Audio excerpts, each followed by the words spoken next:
is facing a growing political crisis. Opposition parties have joined together to try to topple the minority Conservative government less than 2 months after a general election. In response, the government has said it may seek the suspension of Parliament. Well, now we can speak to our reporter in Toronto, Lee Carter. Lee, just why is the government coming in for so much criticism? Well, this crisis really started last Thursday when the governing Conservatives, who, as you mentioned, have just managed to achieve their second mandate with a minority government, gave their fiscal update to the Canadian Parliament.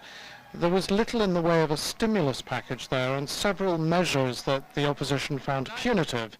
And everything happened very swiftly. By Friday, the three opposition parties, the Liberals, the left-leaning New Democrats and the Bloc Québécois announced their proposed coalition.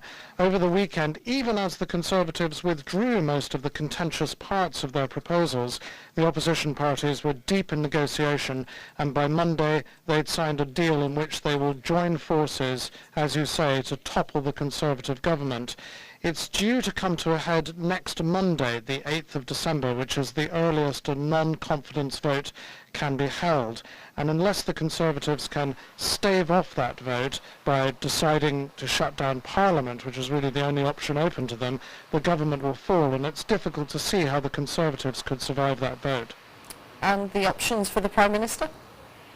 Well, there aren't very many. The options are that, I mean, first of all, the Governor-General, Michaëlle Jean, who's cut short a trip to Europe, has a few options open to her.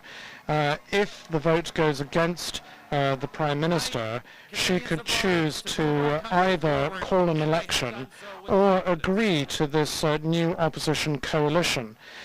Prime Minister Harper only really has one drastic option he could invoke under Canadian parliamentary rules. It's called proroguing Parliament, essentially forcing Parliament to shut down temporarily, which could buy him some time. It's considered a very drastic move. I wouldn't put it past Stephen Harper, who's told his party he'll use every legal option to prevent the opposition from taking power. But if he did do this, he might have to face questions from his own party about his suitability to lead. And those questions are being asked already. Uncharted territory for Canada. Lee Carter in Toronto, thank you. The Chief Executive